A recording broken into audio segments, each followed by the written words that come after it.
they all just stood there staring at this odd-looking thing sitting on the table, and all of a sudden the cowboy speaks up and he says, "Well, giddy up." And then the gardener steps up and says, "I can dig it." And then the liberal steps up and scratches her head and says, "I don't get it." Y'all get it. I can tell. Y'all get it. Most folks get that one. They get a little chuckle out of it. They're one of them racy kind of jokes they might call racy nowadays, But back in my day, you could just joke about anything. Didn't matter what it was. You make fun of people. You say, make fun of yourself. And most people did. For some reason nowadays, people got a lot of thinner skin. That has something to do with the sun, maybe. I don't know. But anyway, that's not supposed to be a comedy hour. But I'm glad I could make y'all laugh a little bit. But anyway, I was talking before about this moose. And now I called it a herd of moose, but technically, really, moose really don't travel or hang out in herds or packs or anything. They're usually by themselves, loners, The only time they get around then one is to, get their funky on with another opposite sex than what they are. But there was this area in the far northern territory of the North American continent up in Canada area. It was one of them areas where it was very remote, but there were forest rangers that would stay up there on some of the property and keep an eye on wildlife and all that type of stuff. And there was this forest ranger one time that he was out on a regular routine type of parole, and it had been several weeks he had started taking note and noticing that he was seeing more and more moose in a certain area, just hanging out together, and awfully close to each other, something he had never observed before, and just something to keep an eye on. So he started, tracking and monitoring these moose sightings where he would see multiple moose. And there was one day he was out there on the trail, and he came across a dead moose off to the side, off in the first part of the tree line, and off the path there. And he decided he was going to check it out, document it, make notes and all that type of stuff. And he said it hadn't been dead for very long. It was still, in the early stages of a decomposition, where they'll break down. And he documented several things. He did a few field tests while he was out there. He got some saliva and some, tissue and different things, different parts. He just did some routine type of field testing and took the sample back to the lab and everything. And he said he'd come across an abnormal reading in the moose saliva that would indicate it had some sort of a respiratory issue. And he was trying to find out, what the cause of death was. In that process, he consulted with several other colleagues at the time, and they all pretty much came to the conclusion that this particular moose had some sort of a respiratory issue and had died of some sort of a lung infection of some kind. So they decided that, for the sake of the rest of the moose that were in the area, just make sure this one moose here wasn't spread something among the rest of the population that was there, since they were so closely congregated at the time. And, it's still trying to figure out why all these moose were hanging out so close to each other. And they got together and they decided that they were going to put together these different research groups that were going to go out, and they called it the Triple T Project. It was the track, tranquilize, and test as many moose as they could find in certain square miles up there around, all the way out and around where this one particular moose was found. They calculated out for several miles, and they drew this whole project area that was all set for them to break off groups of people to go out there and track, tranquilize, and test as many moose as they could to see if they found any similarities or any abnormal culture that they found in the dead moose. And I was called up there. I received a phone call. They wanted me to come up there and be part of one of the research groups, and the conversation was rather interesting as I was started asking questions about, more information about where this area, where this territory was, and all that. And they started explaining to me it was up in a very cold area, and then they proceeded to tell me they was going to make sure that I had all the gear, that I had everything that I needed to protect me from the weather up there, and from the cold, from the extreme elements and such. And a little bit I hesitated a little bit, I'll say, at first, and then asked them several more questions, and eventually it was a situation where I basically was going to get a free vacation up there. I mean, it was not exactly a sunny beach or anything that most people would choose, going off to Hawaii or something for a vacation, but it was still something different and something I had never done before, and, since they was going to pay for it, I decided, okay, well, I'll go, and ended up there for a little over 3 months. I stayed up there for this entire project, and there was one of about 80 people so far that I was allowed to count anyway. There were other people that were showing up here and there, but I wasn't seeing them, much of them. But in our particular group that I was called to be a part of, there was about 80 of us, and we were split off into several different groups, and each group had a specific person that were to perform a specific task, And for me, I was in charge of running any of the field tests on any of the blood that was drawn or any of the blood that was taken. That was kind of like my thing, And this one particular group I was with, there was some interesting characters, I will say that. And there were also several territory guides that were making sure we were escorted out. They were escorting us out, making sure that we were all right, traveling on the right paths and getting where we needed to be safely. They knew the territory, because they grew up there. And our particular territorial escort was part of the Inuit tribe. INUIT, the Inuit tribe, or Inuit or Inuit, something like that.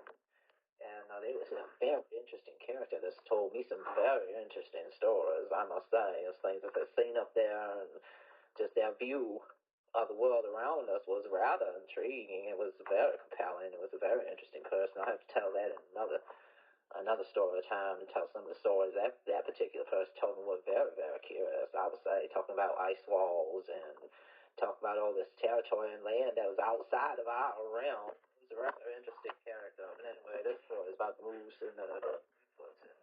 Anyway, there was one day when we had been out tracking all day, and we had managed to track and tranquilize and test the 3 separate moose, which was a very long day. Because, we just don't go and tranquilize them and test them and then just leave them there. We have to stay in that particular area until the tranquilizer wears off and make sure that they get up on their feet and that they're okay, So it was a time-consuming thing. It wasn't like we were just out there dropping down moose on the ground and testing them and then walking away and leaving them there, We made sure they were okay. And we haven't heard a moose fart. That's been, it's something interesting. I don't know if any of you have ever heard a moose fart, but that was my first time hearing a moose fart. Hearing a moose tooting its hiney horn was quite a thing. Very interesting as one particular moose started coming to when the tranquilizer started wearing off. He started becoming a little bit aware. That big old sucker popped one off. He tooted his hiney horn, and I saw this puff of snow go flying off, and it was a rather loud noise, too. And it was rather human-like. It sounded very much like a human fart, but it was much more louder, and we could smell it. We wasn't very far away from it. We set up a small little camp area there, and we're just sitting there waiting. We were chit-chatting and talking, and then we were hearing stories from our guides. It was very interesting. Again, like I said, I'll have to do another video on that. Anyway, with this moose due to this old honey horn, it made quite a smell. It permeated the entire area, probably out for a couple miles or something. I don't know, but whatever it is, it wasn't doing well in its system. But yeah, it was rather fun, I would say. But anyway, with this, after this one particular moose that tooted shooted this honey horn and gotten up and around. It was going okay. We saw it off. We packed up our camp and we decided we were going to move a little bit further down to another area that had a clearing that was closer to some water that had been pooling there. And there was one of them, like a hot spring that was there in the top of the one part of the hilly area. And anyway, we trekked on up there to that particular area there, and it was kind of surrounded on all four sides with these line of trees, these banks of trees that were growing rather thick, like a big, thick forest. And there was this very small clearing, but it was perfect for just camping out for a night, since it was getting dark. And we set up our camp, and we camped out there overnight, and I kept hearing stuff off in the woods, the strange noises, and the guide be shut, it's probably just some, native creatures, they don't bother us. And he made sure that we knew we were safe. We were perfectly fine. And we stayed up pretty late, just sitting around talking. And again, the guy telling us some very interesting stories about that territory up there and around the world we live in. It was rather interesting. And ended up getting a few hours of sleep, and we decided we was going to just rest for a little while and we'd get up when the sun was coming back up again and come back around. And the next morning, when we got up and around, we started breaking down our tent area, our own personal space, and started breaking it down and getting it packed up into the backpacks and such, and into the cart. And we had this really, really nice snowmobile cart that would tow our gear and everything, which is rather nice. Because I don't know if I would have been able to do it if I would have been carrying a big old backpack, out there on the trails and stuff. That might have been a little bit different, but they made sure we were set up with everything we would need to make it as easy as it could be, so the extreme element didn't get to us and such. But for the most part, we all did really good. It was, like I said, it wasn't like the beach or anything like that, but for, what it was very fascinating. It was very amazing. It was very awesome at times.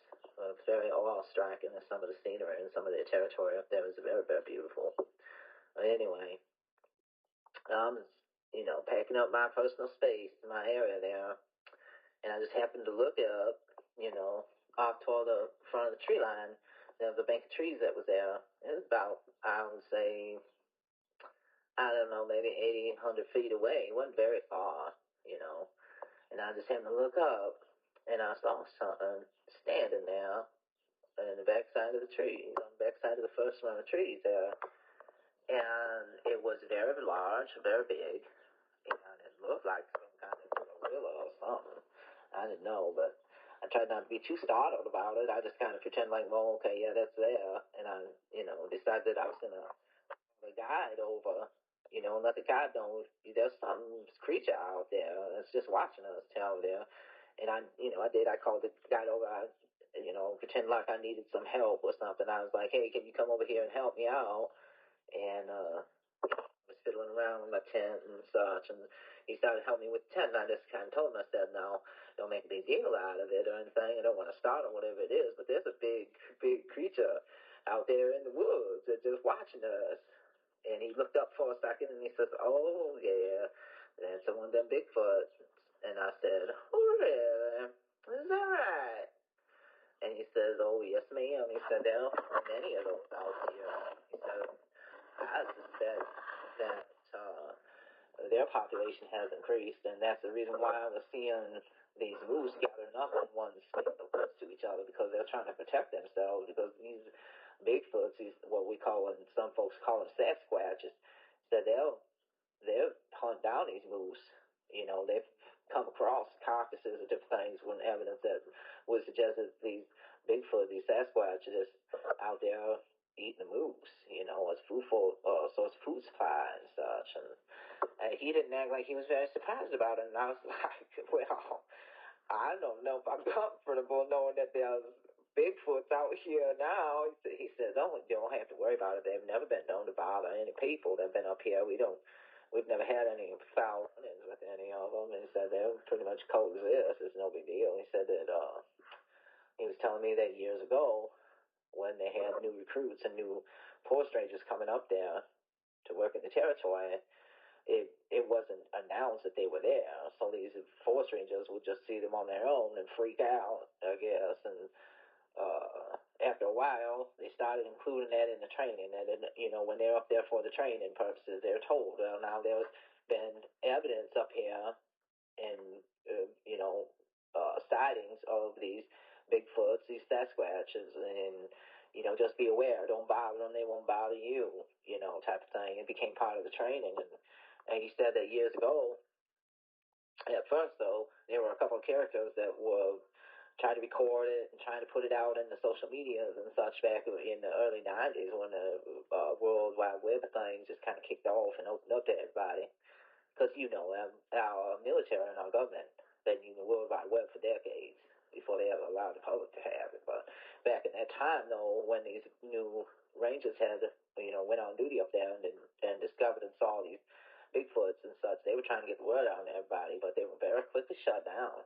It was very, very quickly shut down, and it became part of the training as well that, yeah, there are some Bigfoots and Sasquatches out here, but you're not allowed to film them. You're not allowed to touch them. You're not allowed to do anything with them at all. It was just kind of like a law they had up there, an unspoken one, but he said most folks respected that. It was their territory.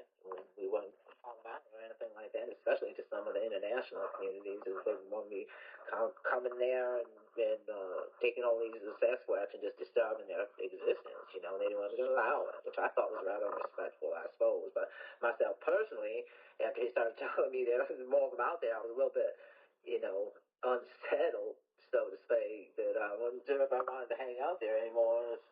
But then it became very intriguing to me that at one point the government was telling me he couldn't do anything with it. And I'm one of them folks. I don't have, I don't have any bad feeling toward anybody that wants to stick up for all the animals and everything like that. But I suppose it's this research science part of me that wants to find one. I want to, test it out and see what it's all about. Do some tests of my own and such. And I became, I had to just accept and come to the conclusion that that wasn't ever going to happen. And I ended up finding out though that there were researchers and forest rangers up there that actually did track down and do what they do, what we're doing with the moose. They tracked these Sasquatch down, several of them, at one point, and they tranquilized them and they tested them and did all kinds of field tests and stuff. They did the same thing we did with the moose, so they just let them wake back up and then, let them go on their way, and they were tracked and not, mechanically or anything like that, but they were monitored and watched. So just make sure that they reappeared, make sure they weren't harmed or anything like that. And they weren't harmed, they were fine. It was just the same thing that I wanted to do. But I allowed access to see all the information and the documentation that these particular forest rangers and this research group had done years ago, and that satisfied my curiosity. I suppose I just had to take their word for it that they were running proper tests and procedures and everything. Their information about it was accurate, and it was very interesting to find out some of the things that these Sasquatch and these Bigfoot are very close to our structure.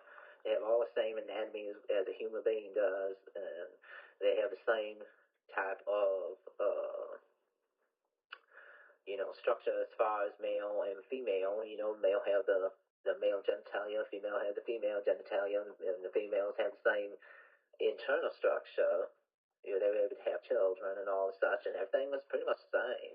They just were very large and very hairy, and their mouths were much bigger.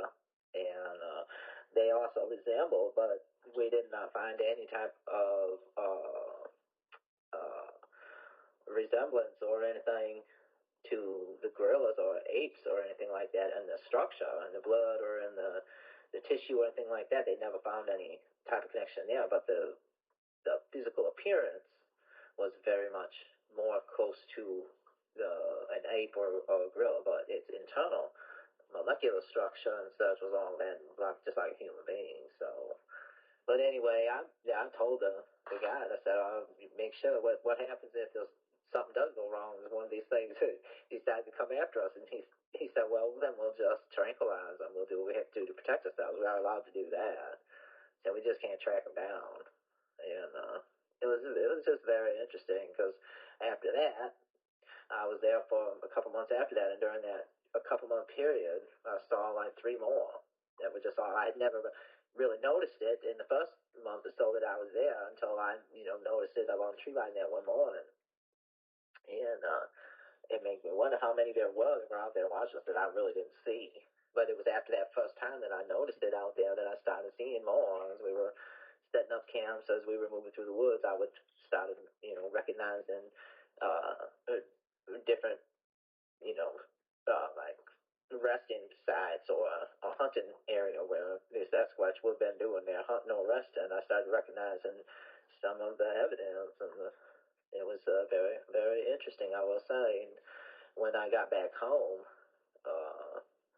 I was keeping in contact with several people that were up there, and there was a young gal that was from Colorado that was up there and part of the group, one of the other groups that was talking to her. And she said that now, at this point, because their group had come across the Sasquatch too, she said now she was starting to make it part of her career and just part of taking the time to see if there were any Sasquatch in Colorado or anywhere else around the United States. And she was supposed to call me back if she ever found any, and I ended up losing touch with her. She ended up getting in a car accident that put her down for a few months, but the last I had known, she was still going to be making it a mission of some sort to try to find find out if there was any Bigfoots or Sasquatch in Colorado area. But tell you what, I see some folks that look like they could be related. That's for sure, and I don't know. It changed my viewpoint on that at that point. I mean, I didn't have any other choices. I'd seen it for myself. So, when I hear other people talk about Bigfoot this and Bigfoot that, and I see these documentaries and different things put on it, you hear some folks in the media that will kind of poke fun at it, or some folks will laugh at the idea of it. But I can tell you from my own experience, they're real. They're out there.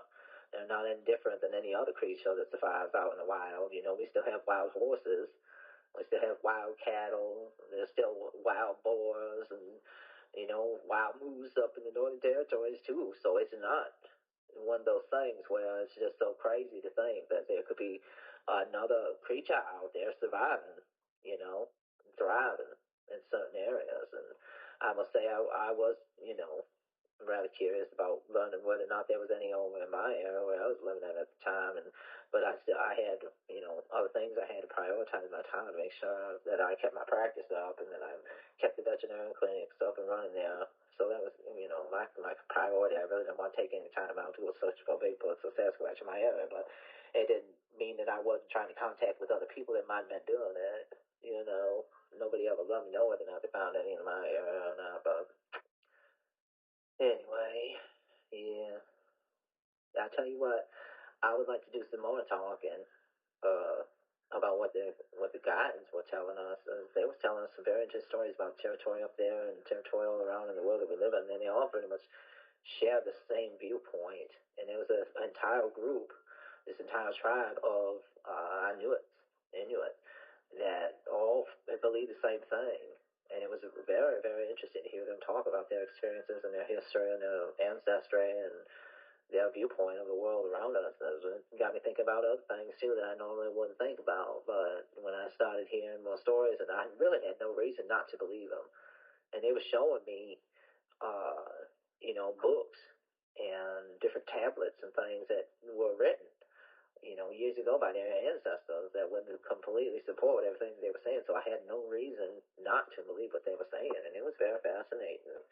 And the belief in the firmament and the belief in the media era where we live in our territory, in our realm, and it's rather interesting, I will say. So I'll have to do that in another video or something, talk about that a little bit in a different video, but yeah, I met a lot of interesting folks in my time, I'll tell you that much. And them Inuit, they was probably by far the most fascinating. And I met some very interesting characters. It has some very interesting characters a part of my life, too, I'll tell you that much. I'll tell you, I had an uncle that was very raw, very, very raw.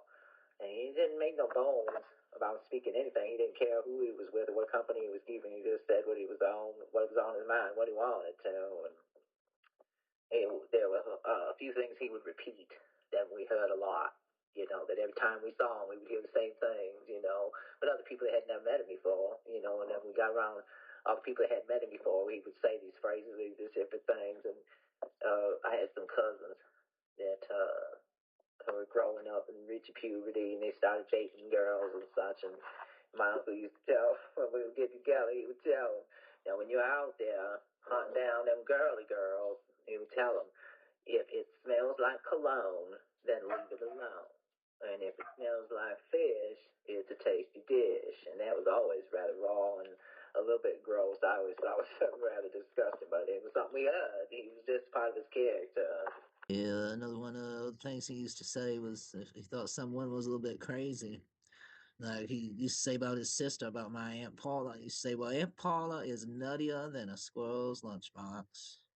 He had some very interesting phrases. He had some very good stories too, so maybe I can tell you some of his stories some other time too. But anyway, I'm heading about enough this right now. I'm getting a little bit hungry, so I'm gonna get something to eat and we can talk some more. I don't have no problem having y'all come back out and talk some more. So anyway.